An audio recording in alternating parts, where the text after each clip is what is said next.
ಉಟ್ಟ ಸೆರ ಒಡ್ಡುವೆನು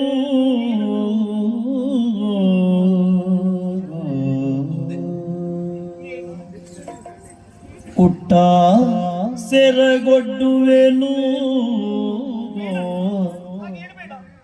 ನಿನ್ನಯ ಪಟ್ಟದರಸಗೆ ಬೇಳಿ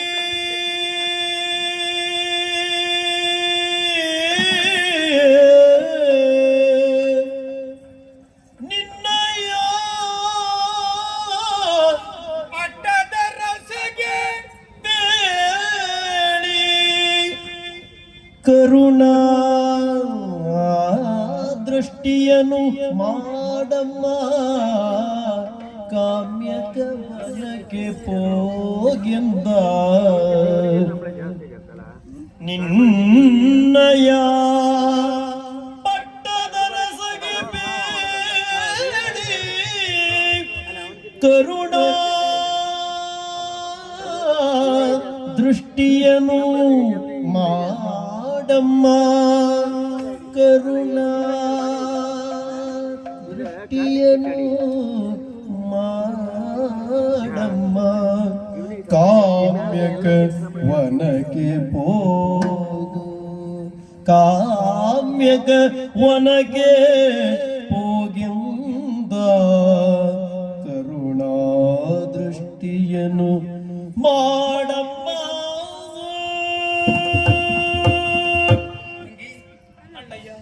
ಆವತ್ತು ಪಾಂಡವರೆಲ್ಲರೂ ಒಟ್ಟಾಗಿ ಸೇರಿ ಕಾಡನ್ನ ಸೇರುವಂತ ಸಂದರ್ಭದಲ್ಲಿ ಸ್ವಾರ್ಥ ಮನೋಭಾವದಿಂದಲಾಗಿ ತಂಗಿ ನೀನು ಕಾಡಿಗೆ ಹೋಗುವುದು ಬೇಡ, ಕಾಡಿನ ಜೀವನ ನಿನಗೆ ಕಷ್ಟವಾದಿ, ಇಲ್ಲಿಯೇ ಉಳಿದಕ್ಕೂ ಅಂತ ಆಡಿದವ ನಾನು.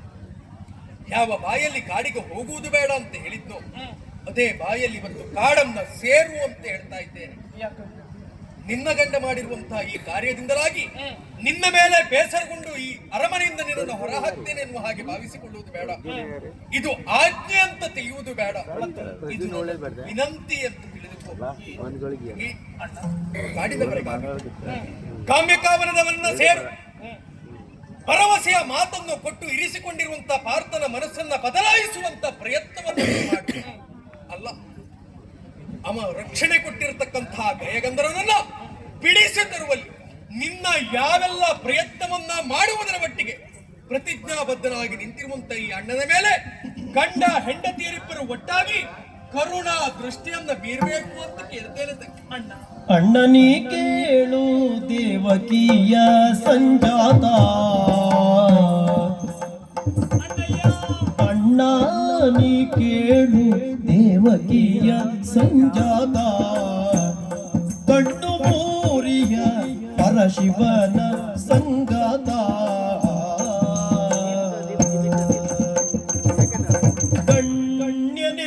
ಗಣ್ಯನೆಂದೆನಿಸಿಕೊಂಡಿಯ ಕೇಳು ಮಾತಾ ನೀನು, ಗಣ್ಯನೆಂದೆನಿಸಿಕೊಂಡಿಯ ಕೇಳು ಮಾತಾ, ಹೆಣ್ಣು ನಾ ಹೋಗಿ ಕೇಳುವುದ್ಯಾವನಿತ, ಹೆಣ್ಣು ನಾ ಹೋಗಿ ಕೇಳುವುದ್ಯಾವನಿತ. ನೀನು ಹೇಳಿದ ಕಾರ್ಯವನ್ನು ಮಾಡಲೇಬೇಕಾದ್ದು ನನ್ನ ಕರ್ತವ್ಯ ಅಂತ ನಾನು ಗ್ರಹಿಸಿಕೊಡ್ತೇನೆ. ಆದ್ರೆ ಕಾಲಿಡುವ ಮೊದಲು ನಾವು ಕಣ್ಣಿಡಬೇಕಾಗುತ್ತದೆ. ಕಾರ್ಯವನ್ನು ಮಾಡಿ ಮುಗಿಸುವುದಕ್ಕೆ ನಮಗೆ ಸಾಧ್ಯವೇ, ಅದು ಸಾಧುವೇ ಅಂತ ನಾವು ಯೋಚನೆ ಮಾಡಬೇಕು. ಅಣ್ಣ, ದೇವಕ್ಕೆ ಸಂಜಾತ ನೀನು ಸರಿ, ಪರಮೇಶ್ವರನ ಸ್ನೇಹಿತ. ಆದ್ರೆ ನಾನು ಹೋಗಿ ಕೇಳುವುದು ಯಾರಲ್ಲಿ? ಕಿರಾತ ವೇಷಧಾರಿಯಾದಂತ ಪರಮೇಶ್ವರನೊಡನೆ ಸೆಣಸಾಡಿ ಪಾಶುಪತಾಸ್ತ್ರಧಾರಿಯಾದವ ಪರಮೇಶ್ವರನನ್ನು ಗೆದ್ದ ಅಂತ ನನ್ನ ನಿಯ. ಪರಮೇಶ್ವರನ ಸ್ನೇಹಿತ ನೀನು, ನಿಮ್ಮಿಬ್ಬರ ನಡುವೆ ಹೆಣ್ಣಾದಂತ ನಾನು ಸಂಧಾನ ಮಾಡುವುದಕ್ಕೆ ಸಾಧ್ಯವಾದೀತೇನಣ್ಣ? ಹೆಣ್ಣು ಬುದ್ಧಿ ಎಷ್ಟು ಬೇಗ ಜಾಗೃತ ಆಗ್ತದೆ ಅಂತ ಈಗ ನನಗೆ ಅರ್ಥ ಆಯ್ತು. ಯಾಕೆ? ಪರಶಿವನ ಸಂಗಾತ ನಾನು, ಪರಶಿವನನ್ನ ಗೆದ್ದಾತ ನಿಮ್ಮವರು ಅಂದ್ರೆ ನಾನು ಕಡಿಮೆ, ನಿನ್ನ ಗಂಡ ಹೆಚ್ಚು ಅಂತ ಹೇಳು. ಅಣ್ಣ ದಯಾನಿಧಿ, ಏನು ನನ್ನಲ್ಲಿ ಭೇದ ಭಾವಗಳು ಅಂತ ಎನಿಸಿಕೊಂಡೇನಣ್ಣ? ಅಲ್ವಾ? ನಿನ್ನ ತಂಗಿಯಾದಂತ ಈ ಸುಭದ್ರೆಯಲ್ಲಿ ಪ್ರೀತಿ ವಿಶ್ವಾಸ ವಾತ್ಸಲ್ಯಕ್ಕೆ ಬೆಲೆ ಇದೆ ಹೊರತು ಮೇಲು ಕೀಳು ಬಡವ ಬಲ್ಲಿದ ಎನ್ನುವಂತ ತಾರತಮ್ಯ ನನ್ನಲ್ಲಿಲ್ಲ. ಸಮರ್ಥನಾದಂತ ನಿಮ್ಮ ನಡುವೆ ಹೆಣ್ಣಾದಂತ ನಾನು ಹೋಗಿ ಸಂಧಾನ ಮಾಡಿದ್ರೆ, ಅಲ್ಲ ಗಯಗಂಧರ್ವನ ಕುರಿತಾಗಿ ವಿಚಾರವನ್ನು ಮಂಡಿಸಿದ್ರೆ ಅವರು ಬಿಟ್ಟುಕೊಡಬಹುದೇ? ಅವನನ್ನು ಕರೆತರುವುದಕ್ಕೆ ನನ್ನಿಂದ ಸಾಧ್ಯವೇ ಎನ್ನುವ ಗೊಂದಲ ಅಣ್ಣ, ಅದಕ್ಕಾಗಿ ಕೇಳಿದೆ ಅಷ್ಟೇ. ಗಲಾಟಿಕೆ ನಿನ್ನ ಪಾಲಿಗೆ ಹೌದು, ಸಿದ್ಧ ಸಂಕಲ್ಪಳಾಗಿ ನೀನು ತೀರ್ಮಾನವನ್ನ ಇಲ್ಲಿಯ ಹಾಗೂ ಅಲ್ಲಿಯ ಪರಿಸ್ಥಿತಿಯನ್ನು ಅರಿತು ವ್ಯವಹರಿಸಿದೆ ಅಂತಾದ್ರೆ ಕಾರ್ಯವನ್ನ ಮಾಡುವಲ್ಲಿ ಯಾವ ರೀತಿಯಾಗಿ ನಡೆದುಕೊಳ್ಳಬೇಕೆನ್ನುವಂತ ಸೂಕ್ಷ್ಮ ಮತಿತ್ವ ನಿನ್ನಲ್ಲಿ ಉಂಟು ಅಂತಾದ್ರೆ ಈ ಕಾರ್ಯ ಸುಲಭ ಆಗದೆ ಮತ್ತಿನ್ನೇನು ಅಂತ ಕೇಳುತ್ತ. ಆಗಲಿ, ನಿನ್ನ ರಕ್ಷಣೆ ಉಂಟು ಅಂತಾದ್ರೆ, ಅನುಗ್ರಹ ಉಂಟು ಅಂತಾದ್ರೆ ಹೋಗಿ ಬರ್ತೇನಣ್ಣ. ತಂಗಿ, ಕಾಡಿಗೆ ಸೇರುವುದಕ್ಕೆ ನೀನು ಸಿದ್ಧಳಾಗಿ ನಿಂತಿದ್ದೆ, ಅವನನ್ನು ಬಿಡಿಸಿ ತರುವ ಪ್ರಯತ್ನವನ್ನು ಮಾಡ್ತೀಯ ಅನ್ನುವಂತ ವಿಶ್ವಾಸ ನನಗುಂಟು. ಕಾಡು ಅಂತ ಹೇಳಿದ್ರೆ ಸುಲಭ ಆಗ್ಲಿಕ್ಕಿಲ್ಲ, ಕಷ್ಟಕರವಾದಂತ ಪ್ರದೇಶ. ಹೆಣ್ಣಾದಂತ ನೀನು ಒಬ್ಬಳೇ ಹೋಗುದು ಬೇಡ, 4-6 ಮಂದಿ ಯಾದವರನ್ನ ನೀನೊಟ್ಟಿಗೆ ಕಳುಹಿ ಕೊಡ್ಲಾ? ಇದು ನಮ್ಮ ಸಂಸಾರದ ವಿಚಾರ. ಯಾದವರನ್ನು ಕೂಡಿಕೊಂಡು ಹೊರಟೆ ಅಂತಾದ್ರೆ ಆದ್ರೆ ಮನೆಯ ಮಜ್ಜಿಗೆಯನ್ನು ಮರದಡಿಯಲ್ಲಿ ಕುಡಿದ ಹಾಗಾಗುವುದಿಲ್ವೇ? ಹಾಗಾಗಿ ಯಾದವರು ಬೇಡ, ನಾನೊಬ್ಬಳೇ ಹೋಗುವುದಿಲ್ಲ. ಮಗನ ಸಂಗಡ ಕರಕೊಂಡು ಹೋಗುವೆನು, ಮಗನ ಸಂಗಡ ಕರಕೊಂಡು ಹೋಗುವೆನು, ಕರಕೊಂಡು ಹೋಗುವೆನು. ಹಾಗೆಯ ಕಳುಹಿಸೆಂಬ ಅನುಮಾನ ಏನು, ಹಾಗೆಯ ಕಳುಹಿಸೆಂಬ ಅನುಮಾನ ಏನು.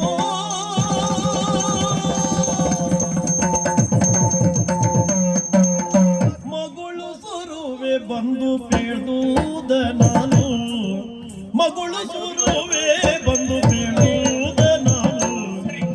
ಮಿಗೆದಯದಿಂದ ರಕ್ಷಿಸು ಎನ್ನ ನೀನು.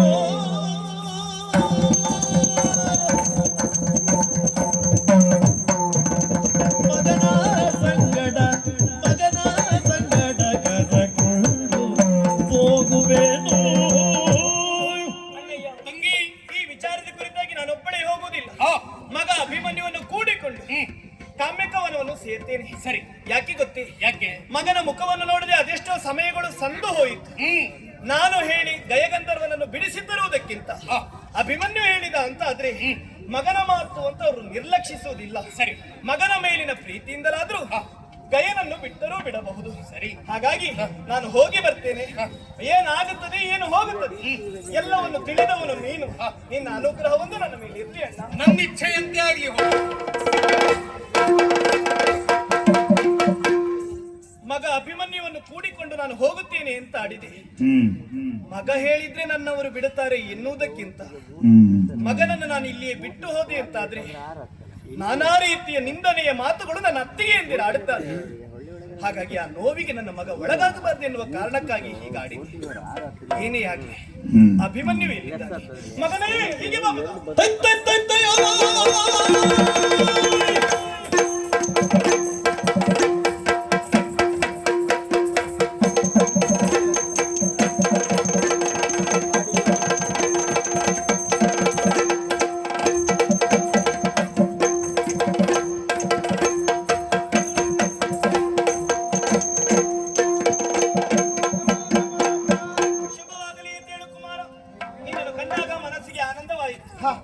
ಏನು ಮಗನೇ, ಎಲ್ಲಿದ್ದು ಇಷ್ಟೊತ್ತು? ಆಟ ಆಡ್ತಾ ಇದ್ದೆ ಅಮ್ಮ. ಏನು ಜೀವನದಲ್ಲಿ ಆಟ ಆಡುತ್ತಾ ಕಾಲ ಕಳೆಯುವುದು ಅಂತ ಎಣಿಸಿಕೊಂಡಿಯಾ? ಇಲ್ಲ, ಆಗಾಗ ಊಟವನ್ನು ಮಾಡ್ತೇನೆ. ಆಟ ಚೆನ್ನಾಗಿ ಆಗ್ಬೇಕಾ? ಸರಿಯಾಗಿ ಹೊತ್ತೊತ್ತಿಗೆ ನೀನು ಊಟ ಮಾಡ್ಬೇಕು. ಹೌದು, ಅದನ್ನು ಬಿಡುವುದಿಲ್ಲ. ಬರೇ ಊಟ ಮಾಡಿ ಆಟ ಮಾಡ್ತಾ ಇದ್ರೆ ಅದು ಜೀವನ ಅಂತ ಆಗುದು. ಮತ್ತೆ ಊಟ ಆಟದ ಜೊತೆಗೆ ಪಾಠವೂ ಸರಿಯಾಗಿ ಆಗ್ಬೇಕು. ಆಗಾಗ ಮಾವ ಒಳ್ಳೊಳ್ಳೆ ಪಾಠವನ್ನು ನನಗೆ ಹೇಳಿಕೊಡ್ತಾ ಇದ್ದಾನೆ. ಅದನ್ನು ನೀನು ತಿಳಿದುಕೊಳ್ತೀಯ ಎನ್ನುವ ವಿಶ್ವಾಸ ನನಗಿದೆ. ಮಗ, ಅಮ್ಮ ನನ್ನನ್ನು ಕರೆಯುವುದಕ್ಕೂ ಕಾರಣವಿದೆ. ಏನು ಕಾರಣ? ತಂದೆ ಮುಖವನ್ನು ನೋಡದೆ ಅದೆಷ್ಟೋ ಸಮಯಗಳು ಸಂಭವಿಸಿತು. ಹಾಗಾಗಿ ಈಗ ನಾವು ಕಾಮ್ಯಕವನಕ್ಕೆ ಹೊರಟಿದ್ದೇವೆ ಮಗ. ಕಾಮ್ಯಕವನಕ್ಕೆ? ಹೌದು. ಅಪ್ಪನನ್ನ ಕಾಣುವುದಕ್ಕೆ? ಆಗಲಿ, ಹೋಗೋಣವಂತೆ. ಮಗನೇ, ಹೋಗುದು ಮಾತ್ರವಲ್ಲ, ತಂದೆಯನ್ನು ನೋಡುವುದು ಅಷ್ಟೇ ಸೀಮಿತವಲ್ಲ. ಮತ್ತೆ ನಿನಗೂ ಒಂದು ಕೆಲಸವಿದೆ, ಜವಾಬ್ದಾರಿ ಇದೆ. ಕೆಲಸ? ಹೌದು. ಏನಮ್ಮ? ಗಯಗಂಧರ್ವನ ಕುರಿತಾಗಿ ನೀನು ತಿಳಿದಿದ್ದೀಯ? ಹಾ, ಮಾವ ಮಾಡಿದಂತಹ ಪ್ರತಿಜ್ಞೆ. ಈಗ ಗಯಗಂಧರ್ವ ಸಿಕ್ಕಿದ ಮಗ. ಹೌದಾ? ಸಿಕ್ಕಿದ್ದು ಮಾತ್ರವಲ್ಲ, ನಿನ್ನ ಅಪ್ಪನ ಭದ್ರ ರಕ್ಷಣೆಯಲ್ಲಿದ್ದಾನಂತೆ. ಅಪ್ಪನ ರಕ್ಷಣೆಯಲ್ಲಿ ಅಪ್ಪ ಅವನನ್ನು ಇಟ್ಟುಕೊಂಡಿದ್ದಾನ? ಹಾಗಿದ್ರೆ ಪ್ರಸಂಗ ಮುಗಿಯುತ್ತೆ. ಏನು? ನಾವು ಅಲ್ಲಿವರೆಗಾಗಿ ಹೋಗುದು ಬೇಡ. ಮತ್ತೆ ಅಪ್ಪನೇ ಇಲ್ಲಿವರೆಗಾಗಿ ಬರ್ತಾನೆ, ಗಾಯಗಂಧರ್ವನನ್ನು ಕೂಡಿಕೊಂಡು ಬರ್ತಾನೆ. ಈ ಕಡೆ ಮಾವನ ಪ್ರತಿಜ್ಞೆಯೂ ಮುಗಿಯಿತು, ನಮಗೂ ಅಪ್ಪನ ದರ್ಶನ ಆದಾಗ ಆಯ್ತು. ಇಲ್ಲ ಮಗನೇ, ಹಾಗಾಗುವುದಕ್ಕೆ ಸಾಧ್ಯವೇ ಇಲ್ಲ. ಧರ್ಮಾರ್ಜನ ಪಾದದಾಣೆಯಾಗಿಯೂ ನಾನು ನಿನ್ನನ್ನು ರಕ್ಷಿಸ್ತೇನೆ ಎನ್ನುವ ಆಶ್ವಾಸನೆಯನ್ನು ನಿನ್ನ ಅಪ್ಪ ನೀಡಿದ್ದಾರಂತೆ. ಹಾಗಾಗಿ ಗಯಗಂಧರ್ವನನ್ನು ಇಲ್ಲಿ ಕರೆತರಬೇಕಾದ್ದು ಅನಿವಾರ್ಯವೇ ಆಗಿದೆ. ಅದಕ್ಕೆ ನೀನು ಹೋಗಿ ಅಪ್ಪನನ್ನು ನೋಡಿ ಒಂದೆರಡು ಮಾತುಗಳನ್ನು ಆಡಬೇಕು. ಯಾವ ರೀತಿ ಮಾತು? ಏನಮ್ಮ, ಒಂದು ಅರ್ಥ ಆಗುವುದಿಲ್ಲ ನನಗೆ. ಹೇಳಿಕೊಡುವ ಮಾತು ನಾನಾದ್ರೂ ಅದು ನಿನ್ನ ಮಾತಾಗಿರ್ಬೇಕು ಮಗು. ನನ್ನ ಬಾಯಿಂದ ಬಂದ ಹಾಗಿರ್ಬೇಕು. ಹೌದು. ಯಾವ ಮಾತಮ್ಮ? ಅಪ್ಪ, ಗಯಗಂಧರ್ವ ಮಾವನ ವೈರಿ, ಅವನನ್ನು ಬಿಟ್ಟು ಬಿಡಿ. ಇಷ್ಟು ಹೇಳಿದ್ರೆ ಆಯ್ತಾ? ಒಮ್ಮೆ ಪ್ರಯತ್ನ ಪಡ್ತೇನೆ. ಅಪ್ಪ, ಗಯಗಂಧರ್ವ ಮಾವನ ವೈರಿ, ಅವನನ್ನ ಬಿಟ್ಟು ಕೊಡಿ ಹೀಗಂತ ಅಮ್ಮ ಹೇಳಿದ್ದಾರೆ. ಅದೇ ಹೇಳುದು, ಮಕ್ಕಳಿಗೆ ಅಧಿಕ ಪ್ರಸಂಗ ಅಂತ ಹೇಳುದು ಇದಕ್ಕೆ. ನೀವೇ ಹೇಳಿಕೊಟ್ಟವ್ರಲ್ವಾ? ಹೇಳು ಹೇಳು ಅಂತ ಹೇಳಿದ್ನ ನಾನು. ಹೇಳಿದ್ರೆ ಅಮ್ಮನ ಸುದ್ದಿ ಬರಬಾರ್ದು, ಅಮ್ಮ ಹೇಳಿದ್ದಾಳೆ ಅಂತ ಹೇಳ್ಬೇಡ ನೀನು. ಹೌದಾ? ಈಗ ಸರಿಯಾಗಿ ಪ್ರಯತ್ನ ಪಡ್ತೇನೆ. ಅಪ್ಪ, ಗಯಗಂಧರ್ವ ಮಾವನ ವೈರಿ, ಅವನನ್ನ ಇಟ್ಟುಕೊಳ್ಳುವುದಲ್ಲ, ಅವನನ್ನ ಬಿಟ್ಟು ಕೊಡಿ. ಇದು ಅಮ್ಮ ಹೇಳಿದ ಮಾತಲ್ಲ. ನಿನಗೆ ಮಾತಾಡ್ಲಿಕ್ಕೆ ಬರುವುದಿಲ್ಲ. ಅಮ್ಮ ಮತ್ತಿನ್ನ ಹೇಗೆ ಹೇಳುವುದು? ಹಾಗಲ್ಲ ಮಗ, ಏನ್ ಹೇಳ್ಬೇಕು, ಎಷ್ಟು ಹೇಳ್ಬೇಕು, ಹೇಗೆ ಹೇಳ್ಬೇಕು, ಮಾರ್ಗದಲ್ಲಿ ಎಲ್ಲವನ್ನು ನಾನು ತಿಳಿಸ್ತೇನೆ. ಆದಷ್ಟು ಬೇಗ ಕಾಮ್ಯಕವನ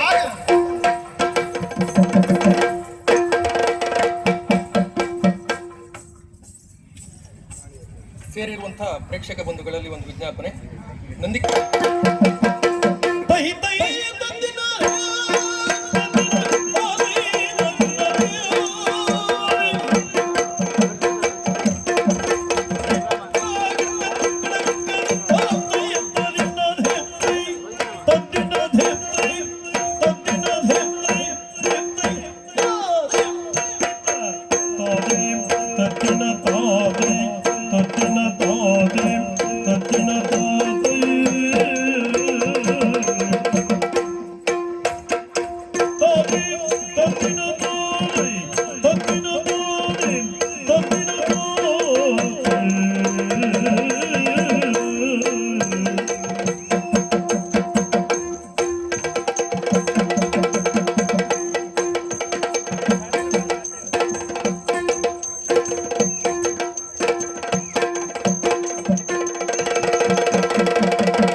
ಯಮಜ ಭೀಮಾರ್ಜುನ ಇರುತ್ತಿರಲು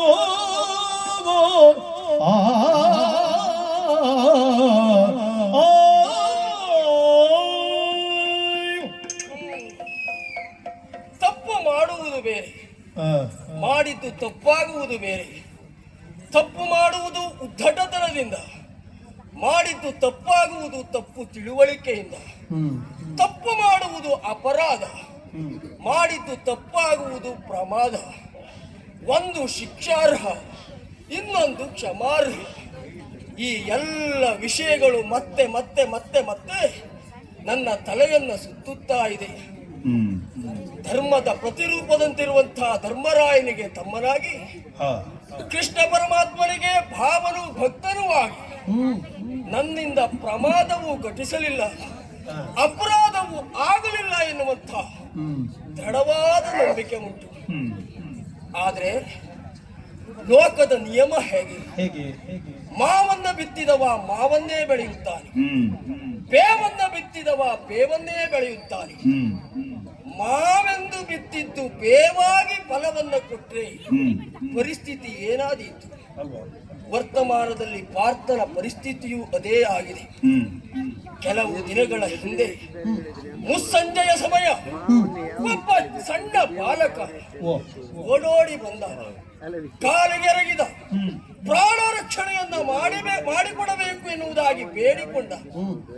ಆತತ್ರಾಣ ಪರಾಯಣತೆ ಎನ್ನುವುದು ಕ್ಷತ್ರಿಯನಿಗೆ ಹುಟ್ಟು ಧರ್ಮ. ಖಂಡಿತ. ಮೇರುವೆ ತಲೆ ಕೆಳಗಾಗಿ ಹೋಗಲಿ, ಶರದಿಯೇ ಪತ್ತೆ ಹೋಗಲಿ, ನಕ್ಷತ್ರ ಮಂಡಲಗಳು ಪಟ ಪಟನೆ ಉದುರಲಿ, ಅಣ್ಣ ಧರ್ಮರಾಯನ ಪಾದದಾಣೆ ನಿನ್ನ ಪ್ರಾಣವನ್ನ ರಕ್ಷಿಸ್ತೇನೆ ಎನ್ನುವಂತಹ ಮಾತನ್ನ ಕೊಟ್ಟೆ. ಪ್ರಾಮಾಣಿಕವಾಗಿ ಹೇಳುವುದ, ಹೀಗೊಂದು ಮಾತನ್ನ ಕೊಡುವುದಕ್ಕೆ ಇರುವ ಅಂತಸತ್ವ ಬೇರೆ ಯಾವುದು ಅಲ್ಲ ಸ್ವಾಮಿ. ನಾನಾಡಿದ ಮಾತನ್ನ ಕೃಷ್ಣ ಪರಮಾತ್ಮ ನಡೆಸುತ್ತಾನೆ ಎನ್ನುವುದು. ಆದ್ರೆ ನನ್ನ ದುರ್ವಿಧಿ ಆಮೇಲೆ ಗೊತ್ತಾಯಿತು, ಅವ ಕೃಷ್ಣನ ವೈರಿ ಗಾಯ ಎನ್ನುವುದಾಗಿ. ಆ ಕ್ಷಣವೇ ಎದೆ ಒಡೆದು ಸತ್ತ ಹೋಗಬೇಕಿತ್ತು. ಆದ್ರೆ ಸಾಯಲಿಲ್ಲ. ಯಾಕೆ? ನಾನು ತಪ್ಪು ಮಾಡಲಿಲ್ಲ. ಪಾಂಡವರ ಬದುಕೆನ್ನುವುದು ವಿಧಿಯ ಆಟಕ್ಕೆ ಸಿಕ್ಕ ಬೊಂಬೆಗಳ ಹಾಗಾಗಿ ಹೋಗಿದೆ. ಆದ್ರೆ ಆ ವಿಧಿಯಿಂದ ಯಾವತ್ತೂ ಕೃಷ್ಣ ರಕ್ಷಣೆಯನ್ನ ಮಾಡ್ತಾ ಇದ್ದ. ಆದ್ರೆ ಇಂದು ವಿಧಿಯೇ ಕೃಷ್ಣನ ರೂಪದಲ್ಲಿ ಬಂದಿದೆಯೋ ಅಥವಾ ಕೃಷ್ಣನೇ ವಿಧಿಯಾಗಿ ಬಂದಿದ್ದಾನೋ ಅರ್ಥವಿಸಿಕೊಳ್ಳುವುದಕ್ಕೆ ಕಷ್ಟವಾಗ್ತಾ ಉಂಟು. ಆದ್ರೆ ಒಂದು ಧೈರ್ಯ ಉಂಟು. ಪ್ರಪಂಚದ ಎಲ್ಲಾ ಪ್ರಶ್ನೆಗಳಿಗೂ ಕೃಷ್ಣನೇ ಉತ್ತರ ಬಿಟ್ರೆ ಕೃಷ್ಣನ ಪ್ರಶ್ನೆಗೆ ಉತ್ತರ ಪಾರ್ಥ ಅಲ್ಲವಲ್ಲ? ನೋಡೋಣ.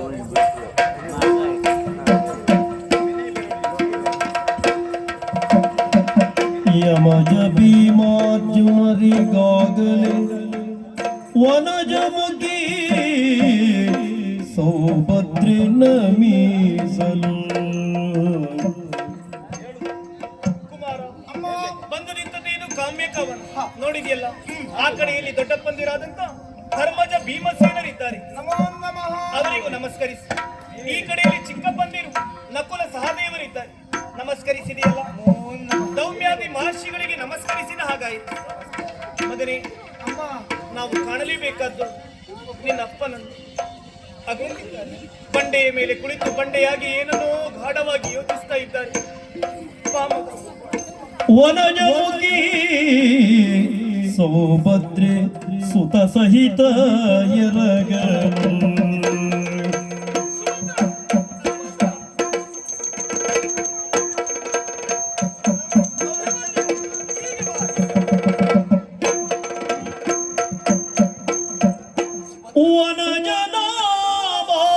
ಯಾದವರ ಸುಕ್ಷೇಮಗಳ ಕೇಳಿ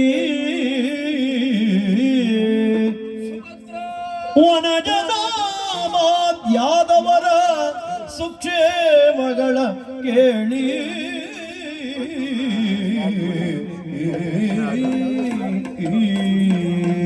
ಸುಭದ್ರ, ಜೀವಿತೇಶ, ಭೂಮಿ ಅತಿಯಾಗಿ ಕಾದಾಗ ಮಳೆ ಬರ್ತದಂತೆ, ಭಯಕ್ಕೆ ತೀವ್ರವಾದಾಗ ಅದು ಫಲಿಸ್ತದಂತೆ. ಮಾತು ಸತ್ಯವಾಗಿ ಹೋಯ್ತು ನೋಡ. ಒಮ್ಮೆ ಸುಭದ್ರೆಯನ್ನ ಕಾಣಬೇಕು ಎನ್ನುವುದಾಗಿ ಅಂತರಂಗ ನುಡಿಯುತ್ತಾ ಇತ್ತು. ಮುಂದೆಯಲ್ಲ ದ್ವಾರಕೆಯಿಂದಲೇ ಬಂದಿದೆ. ಹೌದು ಪ್ರಭು, ಅದೇ ಸತ್ಯ ಅಂತ ಆದ್ರೆ ಹಿರಿಯರಾಗಿರುವಂತ ವಸುದೇವ ದೇವಜ್ಞರು ಹಿರಿಯ ಭಾವನಾಗಿರುವಂತ ಬಲಭದ್ರ ನಮ್ಮವರೇ ಆಗಿರುವಂತ ಯಾದವರು ಕ್ಷೇಮಿಗಳಷ್ಟೇ ಕ್ಷೇಮಿಗಳು. ಇದೆಲ್ಲವೂ ಹೌದು ಅಂತಾದ್ರೆ ನಮ್ಮ ಭಾವ ದೇವ ಶ್ರೀಕೃಷ್ಣ ಪರಮಾತ್ಮ ಸುಖಿಯಷ್ಟೇ ಇದ್ದಾನೆ. ಇದು ಎಲ್ಲವೂ ಸತ್ಯ ಹೌದು ಅಂತಾದ್ರೆ ಸುಭದ್ರಾ, ತನುಜ ಸಗನಿ ಬಂದ ಲೇಸಿನ ಅನುವಿದೇನೆನಲು. ಸುಭದ್ರಾ, ತನುಜ ಸಗನಿ ಬಂದ ಲೇಸಿನ ಅನುವಿದೇನೆನಲು.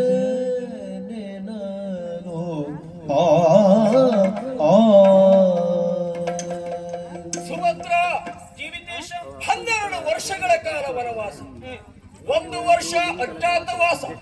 ಇದು ಪಾಂಡವರಿಗೆ ವಿಧಿಸಲ್ಪಟ್ಟಂತಹ ವಿಧಿ. ಆ ಪ್ರಕಾರವಾಗಿಯೇ ನಾವು ಕಾಮ್ಯಕಾವನದಲ್ಲಿದ್ದರೆ ನೀನು ಹಾಗೂ ಅಭಿಮನ್ಯು ದ್ವಾರಕೆಯಲ್ಲಿದ್ದರು. ದ್ವಾರಕೆಯಲ್ಲಿರಬೇಕಾದಂತಹ ನೀವು ಇಲ್ಲಿಯವರೆಗಾಗಿ ಬಂದಿದ್ದೀರಿ ಅಂತಾದ್ರೆ ಬಹುಶಃ ಕಾರಣ ಬೇರೆ ಏನೋ ಇದೆ ಎನ್ನುವುದು ನನಗೆ ಅರ್ಥವಾಗ್ತಾ ಉಂಟು. ನಿಮ್ಮಲ್ಲಿ ಹೇಳುವುದಕ್ಕಾಗಿ ನಾನು ಇಲ್ಲಿಗೆ ಬಂದೆ.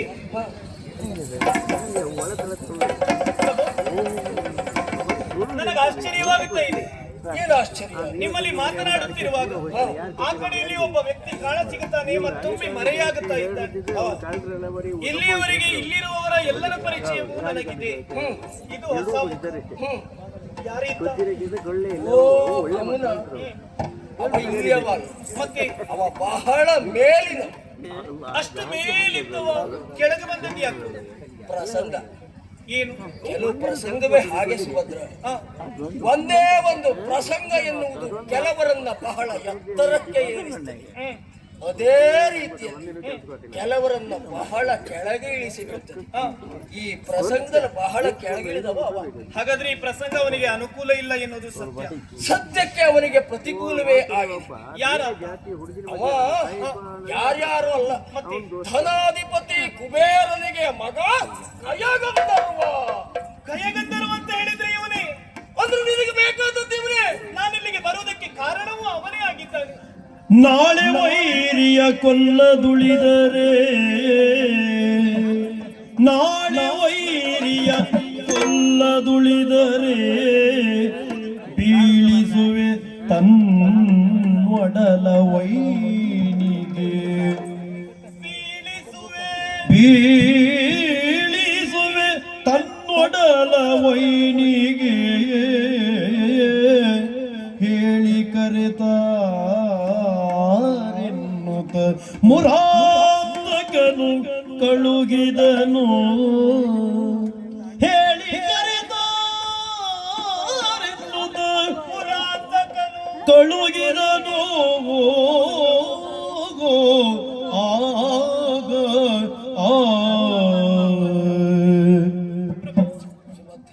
ನಾನಿಲ್ಲಿಗೆ ಬರುವುದಕ್ಕೆ ಕಾರಣವೂ ಈತನೇ ಆಗಿದ್ದಾನೆ. ಇವನೇ ನಿನ್ನ ಬರುವಿಕೆಗೆ ಕಾರಣ. ಹೌದು. ಹೇಗದು? ಪ್ರಕರಣವೊಂದರಲ್ಲಿ ಈ ಗಯಗಂಧರ್ವ ನನ್ನ ಅಣ್ಣನ ವೈರಿ. ಆಮೇಲೆ ತಿಳಿಯಿತು ನಿಮ್ಮ ಭದ್ರ ರಕ್ಷಣೆಯಲ್ಲಿ ಅವ ಇದ್ದಾನೆ ಎನ್ನುವ ಸತ್ಯ.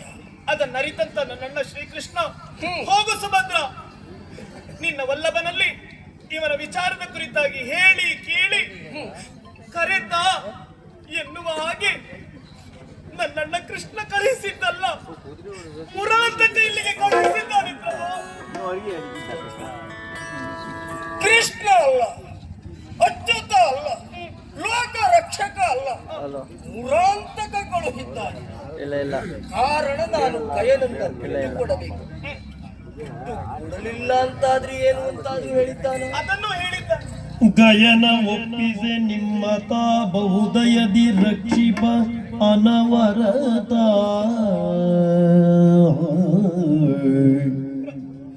ಗಯನ ಒಪ್ಪಿಸೆ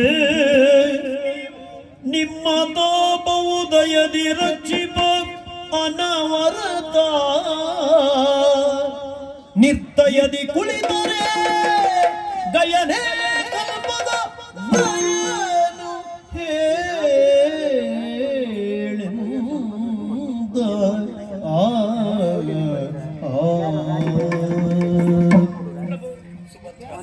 ಅಣ್ಣ ಹೇಳಿದ ಹಾಗೆ ನೀವು ಗಯಗಂಧರ್ವನನ್ನು ಬಿಟ್ಟು ಕೊಟ್ಟಿರಿ ಅಂತಾದ್ರೆ ಇಲ್ಲಿಯವರೆಗೆ ನಿಮ್ಮನ್ನು ಹೇಗೆ ರಕ್ಷಿಸ್ತಾನೋ ಅದೇ ರೀತಿ ನಾವು ಕೊರೆಯುತ್ತಾನಂತೆ. ಒಂದು ವೇಳೆ ಬಿಟ್ಟು ಕೊಡಲಿಲ್ಲ ಅಂತಾದ್ರೆ ಕೊಡುವುದಿಲ್ಲ ಎನ್ನುವ ಹಾಗೆ ನಿರ್ದಯದ ನೀವು ಕುಳಿತಿರಿ ಅಂತಾದ್ರೆ ಈ ಗಯನೇ ನಿಮ್ಮ ಕಲ್ಪದ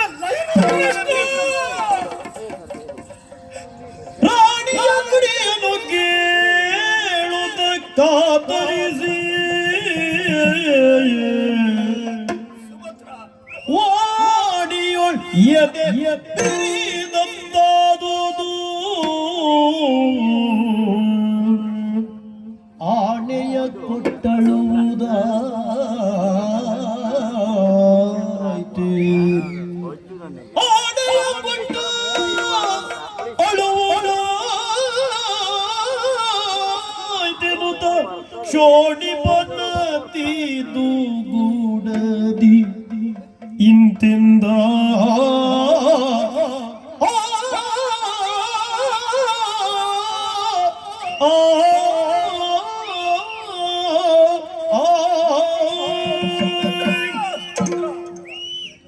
ಇನ್ನೊಮ್ಮೆ ಹೇಳಬೇಕು ಸುಭದ್ರ. ಗಯನೇ ಕಲ್ಪದ ನಯ. ಯಾವನನ್ನ ನಮ್ಮ ಬದುಕಿನ ದೇವರು ಎನ್ನುವುದಾಗಿ ಭಾವಿಸಿದ್ದೆವು, ಯಾವನು ನಮ್ಮ ಅನುದಿನವೂ ಅನುಕ್ಷಣವೂ ರಕ್ಷಿಸುತ್ತಾನೆ ಎನ್ನುವುದಾಗಿ ಭಾವಿಸಿದ್ದೆವು, ಯಾವ ತಮ್ಮ ಪ್ರಾಣಾಹಿ ಪಾಂಡವಾಹ ಎನ್ನುವಂತ ಮಾತನ್ನ ಕೊಟ್ಟಿದ್ದನೋ ಆ ಕೃಷ್ಣನೇ ನಮ್ಮ ಬದುಕಿಗೆ ಲಯವಾಗ್ತಾನೆ. ಶಿವನೇ ಶಿವನೇ, ಆಳೆಯ ಕೊಟ್ಟು ಅಳುವಂತ ಪರಿಸ್ಥಿತಿ ಬಂದು ಹೋಯ್ತಲ್ಲ. ಸುಭದ್ರ ಜೀವಿತೇಶ ಘೋರ ಮಾಣಿಕವೆಂದು ಬಗೆದದ್ದು ಭೂರಿ ಕೆಂಡವಾಗಿ ಹೋಯಿತು. ಹೂವೆಂದು ಭಾವಿಸಿದೆ, ಆದ್ರೆ ಅದು ಹಾವಾಗಿ ಹೋಯಿತು ಸುಭದ್ರ, ಹಾವಾಗಿ ಹೋಯಿತು. ಗಯ ಗಂಧರ್ವ ಕೃಷ್ಣನಿಗೆ ವೈರಿ ಎನ್ನುವಂತ ವಿಷಯ ಗೊತ್ತಿರಲಿಲ್ಲ. ಮಾತನ್ನ ಕೊಟ್ಟ ಮೇಲೆ ಕೆಟ್ಟರೂ ಕ್ಷತ್ರಿಯನಾದವ ಮಾತನ್ನ ಕೊಟ್ಟ ಮೇಲೆ ರಕ್ಷಿಸಿಕೊಳ್ಳಬೇಕು ತಾನೆ. ಕೊಡುವ ಮೊದಲು ಯೋಚಿಸಬೇಕು ತಾನೆ. ಹೌದಾಗಿತ್ತು. ಆದ್ರೆ ಪರಿಸ್ಥಿತಿ ಈಗ ಕೈಮೀರಿ ಹೋಗಿದೆ. ಮಾತು ಕೊಟ್ಟ ಮೇಲೆ ನನ್ನ ಅಣ್ಣನಲ್ಲಿ ಹೋಗಿ ಹೇಳಿಕೊಂಡೆ, ತಮ್ಮಂದಿರಲ್ಲಿ ಹೇಳಿಕೊಂಡೆ, ಭೀಮಸೇನಲ್ಲಿ ಹೇಳಿಕೊಂಡೆ. ಧೂಮ್ಯಾದಿ ಋಷಿಗಳಾದವನಿಗೆ ಯಾವತ್ತು ಪ್ರಾಣಕ್ಕಿಂತಲೂ ಕೊಟ್ಟ ಮಾತು ಮುಖ್ಯ. ಮಾತನ್ನ ಕೊಟ್ಟ ಮೇಲೆ ಅದನ್ನ ನಡೆಸಿಕೊಳ್ಳುವುದೇ ಧರ್ಮ ಎನ್ನುವುದಾಗಿ ಹೇಗೆ ಬಿಟ್ಟುಕೊಳ್ಳಿ ಸುಭದ್ರ? ಪ್ರಭು, ಯಾವುದೇ ಒಂದು ನ್ಯಾಯ ತೀರ್ಮಾನವಾಗಬೇಕು ಅಂತಾದ್ರೆ ಪರ ವಿರೋಧಗಳನ್ನು ನಾವು ವಿಮರ್ಶಿಸಿದಾಗ ಸತ್ಯ ಎನ್ನುವಂಥದ್ದು ಹೊರಬರುವುದಕ್ಕೆ ಸಾಧ್ಯ. ನೀವು ಹೇಳ್ತೀರಿ ಇಲ್ಲಿರುವವರೆಲ್ಲರೂ ಪಾರ್ಥ ಮಾಡಿದ್ದೇ ಸರಿ ಅಂತ ಒಪ್ಪಿಕೊಂಡಿದ್ದಾರೆ, ಹಾಗಾಗಿ ನಾನು ರಕ್ಷಣೆಯನ್ನು ಕೊಟ್ಟೆ. ಅವರೆಲ್ಲರೂ ಸರಿ ಅಂತ ಹೇಳಿದ್ದು ವಾದಿಸಿದ್ದು ಯಾಕಾಗಿ? ಅವರು ನಿಮ್ಮ ಪ್ರಭಾವಲಯಕ್ಕೆ ಒಳಗಾಗಿದ್ದಾರೆ. ಸುಭದ್ರ, ಕಾಮ್ಯಕಾವನದಲ್ಲಿ ಪಾರ್ಥನ ಪ್ರಭಾವಲಯದಲ್ಲಿ ಉಳಿದವರಿದ್ದದ್ದಲ್ಲ, ಇದು ಧೌಮ್ಯಾದಿ ಋಷಿಗಳಿರುವಂತಹ ಪ್ರದೇಶ. ಇಲ್ಲಿ ಧರ್ಮದ ಪ್ರಭಾವಲಯದಲ್ಲಿ ಪಾರ್ಥ ಇದ್ದಾನೆ. ಧರ್ಮದ ಪ್ರಭಾವಲಯದಲ್ಲಿ ನೀವಿದ್ರೂ ಕೂಡ ಇಂದಾಗುವಂತ ಸಮಸ್ಯೆಗೆ ನೇರವಾಗಿ ಉಳಿದವರು ಬರುವುದಿಲ್ಲ ತಾನೆ. ನೇರವಾಗಿ ನ್ಯಾಯವಾಗಿ ಎದುರಿಸುವ ಸ್ಥಾನದಲ್ಲಿ ಇರುವಂತದ್ದು ನೀವು. ಎದುರಿಸುವುದಕ್ಕೆ ಸಿದ್ಧರಾಗಿದ್ದೇನೆ. ಈಗಲಾದ್ರೂ ಯೋಚನೆ ಮಾಡಿ ಅಂತ ನಾನು ಹೇಳೋದು. ಅಂದ್ರೆ ಪ್ರಭು, ಈ ಗಯಗಂಧರ್ವನ ರಕ್ಷಣೆ ಕುರಿತಾಗಿ ಸರಿಯಾದ ಸಲಹೆಯನ್ನು ನಾನು ಕೊಟ್ರೆ ಅದನ್ನು ನೀವು ಸ್ವೀಕರಿಸ್ತೀರೇ? ನೀನು ಸಲಹೆಯನ್ನು ಕೊಡುವುದು ಹಾಗಲ್ಲ, ಒಪ್ಪಿಕೊಳ್ಳುವುದಕ್ಕಾಗ್ತದೆ. ಯಾಕೆ? ನನಗೆ ಹೇಗೆ ಇಲ್ಲಿಯ ಪ್ರಭಾವಲಯ ಉಂಟು ಅಂತ ನೀನು ಹೇಳಿದ್ಯೋ, ದ್ವಾರಕೆಯಿಂದ ಬಂದಂತ ನಿನಗೆ ದ್ವಾರಕೆಯ ಪ್ರಭಾವಲಯ ಇಲ್ಲ ಅಂತ ನಾನು ಹೇಗೆ ಹೇಳಿ? ಹಾಗೂ ಯೋಚಿಸಬಹುದು. ಹಾಗಾದ್ರೆ ಇಲ್ಲಿದ್ದು ಇಲ್ಲಿಯ ವಿದ್ಯಮಾನಗಳನ್ನು ತಿಳಿದಾತ, ದ್ವಾರಕೆಯ ಸಮಸ್ಯೆಗಳನ್ನು ಕಂಡಾತ ಒಬ್ಬ ವ್ಯಕ್ತಿ ಇದಕ್ಕೆ ಉತ್ತರಿಸಿದ್ರೆ ಅಂತ ವ್ಯಕ್ತಿ ಇಲ್ಲಿ ಯಾರಿದ್ದಾರೆ? ಯಾರ್ಯಾರೋ ಯಾಕೆ? ಆ ಕಡೆಯಲ್ಲಿ ನೋಡಿ, ಅಭಿಮನ್ಯು ಬಂದ ಕ್ಷಣದಿಂದ ಇಲ್ಲಿರುವವರನ್ನೇ ಗಮನಿಸ್ತಾ ಇದ್ದಾನೆ. ನಿಮ್ಮನ್ನು ಸೂಕ್ಷ್ಮವಾಗಿ ಗಮನಿಸ್ತಾ ಇದ್ದಾನೆ. ಏನು ಗೊತ್ತಾ? ಅಂದ್ರೆ ಇಲ್ಲಿಯ ಸ್ಥಿತಿಗತಿಗಳನ್ನು ಮಗುವಾದ ಮನಸ್ಸಿಗೆ ಸ್ವೀಕರಿಸಿದ್ದಾನೆ, ಅರ್ಥವಿಸಿಕೊಂಡಿದ್ದಾನೆ. ಹಾಗಾಗಿ ಅಲ್ಲಿದ್ದು ಅಲ್ಲಿಯ ಸ್ಥಿತಿಗತಿ, ಇಲ್ಲಿದ್ದು ಇಲ್ಲಿಯ ಸಂದಿಗ್ಧತೆಯನ್ನು ಅರ್ಥವಿಸಿಕೊಂಡಂತ ಮಗಾಭಿಮನ್ಯು ಹೇಳಿದ್ರೆ ಒಪ್ಪಬಹುದು. ಕೆಲವು ಕಾಲ ಆಯ್ತು ಮಗನನ್ನು ನೋಡಿದೆ, ಆದ್ರೆ ಮಗ ಇಷ್ಟೊಂದು ಬೆಳೆದಿದ್ದಾನೆ ಅಂತ ನನಗೆ ಗೊತ್ತಿರಲಿಲ್ಲ. ಸಮಸ್ಯೆಗೆ ಪರಿಹಾರವನ್ನು ಅವ ಸೂಚಿಸ್ತಾನೆ ಅಂತಾದ್ರೆ, ಅವ ಆಡುವ ಮಾತುಗಳು ಅದು ಧರ್ಮದ ಮಾತುಗಳೇ ಹೌದು ಅಂತಾದ್ರೆ ಖಂಡಿತವಾಗಿ ಪಾರ್ಥ ಒಪ್ತಾನೆ. ಮಗನೇ, ಅಮ್ಮ ನಿನ್ನ ಮೇಲೆ ಭರವಸೆಯನ್ನು ಇಟ್ಟಿದ್ದಾಳೆ, ನಾನು ಭರವಸೆಯನ್ನು ಇಟ್ಟಿದ್ದೇನೆ. ಪವಿತ್ರವಾಗಿರುವಂತಹ ಚಂದ್ರವಂಶದಲ್ಲಿ ಹುಟ್ಟಿದವ ಧರ್ಮರಾಯನಿಗೆ ತಮ್ಮನ ಮಗನೇ. ಯೋಚನೆ ಮಾಡಿ ಉತ್ತರ ಕೊಡಿ. ಅಭಿಮನ್ಯು, ನೋಡು, ನಿನಗಿದು ಅವಕಾಶ ಸಿಕ್ಕಿದೆ. ಗಯಗಂಧರ್ವನನ್ನು ಬಿಟ್ಟು ಕೊಡಬೇಕು, ಕೊಡುವುದು ಬೇಡ. ಯಾವುದು ಅಂತ ಸರಿ ಯೋಚನೆ ಮಾಡಬೇಕು. ಅಲ್ಲ, ಬಿಟ್ಟು ಕೊಡಬೇಕು ಅದನ್ನು ಅಷ್ಟಕ್ಕೆ ನಿಲ್ಲಿಸಿ ಮತ್ತೆ ಬೇರೆ ಮಾತು ಸೇರಿಸುವುದು ನೋಡಿದ್ರೆ ಮೊದಲೇ ಕಂಠಪಾಠ ಮಾಡಿಸಿ ಕರ್ಕೊಂಡು ಬಂದಾಗ ಉಂಟು. ಯಾರು ಹೇಳಿದ್ದು? ಮಗನ ಮುಖ ನೋಡುದು ನೀವು ಹೊಸತು, ಮಗನಿಗೂ ನಿಮ್ಮನ್ನು ನೋಡುದು ಹೊಸತು. ನೋಡಿ ಹೆದರಿಕೆಯಾಗಿ ಆಡುವ ಮಾತನ್ನು ಆಡದೇ ಇದ್ರೆ ಅಷ್ಟೇ ಹೆದರಿಕೆ ಆಗೋಗಿದ್ದೇನೆ ನಾನು. ಇಲ್ಲ ಸಂಕೋಚ ಭಯ ಬೇಡ. ಪಾರ್ಥನಿಗೆ ಮಗ, ಮಗನೇ ಧೈರ್ಯವಾಗಿ ಹೇಳು, ಗಯನನ್ನ ಬಿಟ್ಟುಕೊಳ್ಳುವುದು ಸರಿಯೋ ಇಟ್ಟುಕೊಳ್ಳುವುದು ಧರ್ಮ?